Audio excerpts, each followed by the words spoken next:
I posted some information about we'll call it the syrup mixer, and I got a lot of questions about it. I really, at this point, wished that I had actually gone through and done a video about how to make one. It seems like a lot of people are interested. What follows is sort of here's what I did. I realize it's not really a good how-to.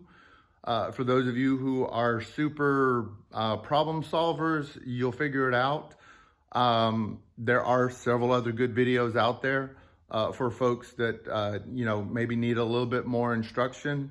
I made a couple of mistakes on mine. I'm not a great problem solver, but I did the best I could, and it seems to work pretty well. So without further ado, I will show you the different parts of it. I've also have some pictures on my Facebook page. And I'll try to get this over to YouTube, although I'm kind of new to that. So we'll see how that works out. Thanks. So here it is. And there's Jenny the bee dog. Jenny, hey girl. Yeah. She said, I don't want to be on camera. So, I started out with a food grade barrel.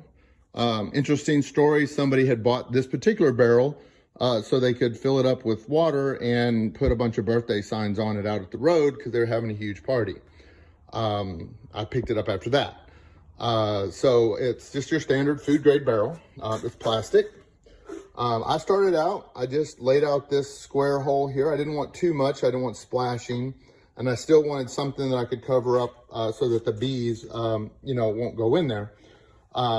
Later, I'll probably put a little plexiglass door on this, but, it's like all things in the bee yard. Don't have time to finish it.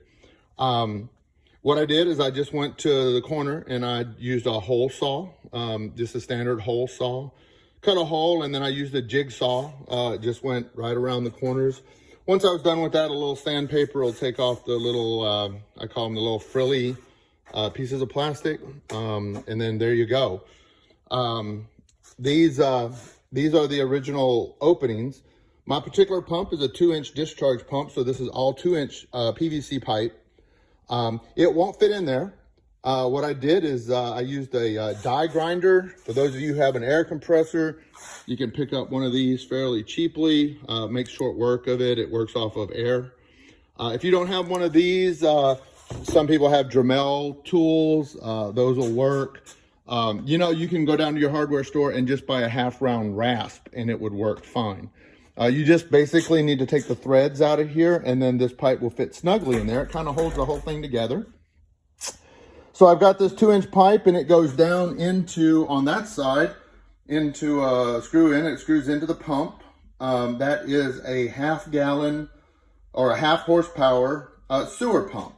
Now, I use sewer pump because I'd heard people talk about, the sugar and stuff like that. Plus, the sugar we put on top in the wintertime, we're going to take that off, throw it in there, so it's going to be kind of clunky.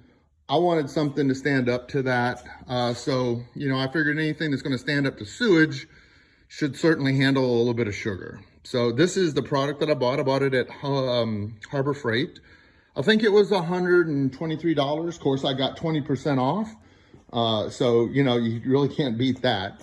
It's ball bearings. It'll last a long time. And there it is right down there. I'll show you that. There you go. On the other side, I simply just at the bottom, I put a sweep. It's a long sweep just like these. I didn't use 90s. I use these longer sweeps. I probably would cut this down a little shorter. I know my distance on this pipe was 34 inches. This one was 35 inches because of the difference between the two. Just stick your tape measure down in there and measure out where you want. Again, that sits all the way on the bottom, and so does that. What I have up here, this hose is where I can dispense my sugar. I can hook this up to a longer hose, which I probably will, for getting around in the bee yard. I'll put this on a pallet, carry it around with my tractor. You turn this on, well, clearly there's a bigger hole here going back into the tank.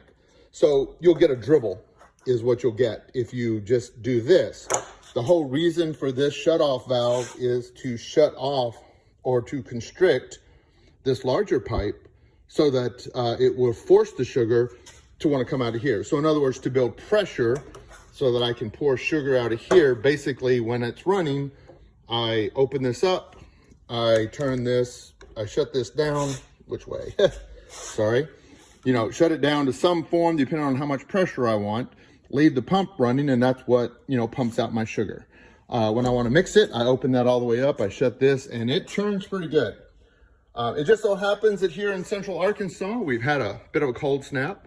So I had to drain this out. So I can't show you a video of it right now, but I will follow up on my first big batch of sugar and let you see how it churns it. Again, I think it's like 6,000 gallons an hour or something like that. So it should do pretty good. More on it. You know, that's pretty much it. I just, you know, for the power to shut this pump on and off, you know, I just use, you know, a cheap from Walmart, cheap little thing. I just, you know, when it's hooked in, boom, it starts running, boom, it goes off. This is just a cheap clamp light that I basically tie wrap to the top. Reason for that, hey, you know, who doesn't want to look down and see all that sugar turning inside their barrel, right? So that's what I got. The video's now hitting about 5 minutes. So I will go ahead and call it to an end here. I'll take a couple of pictures. I'll try to post this up up on Facebook, and also I'll try to get it up to YouTube as well. That's what I know, and y'all have a great day. Bye.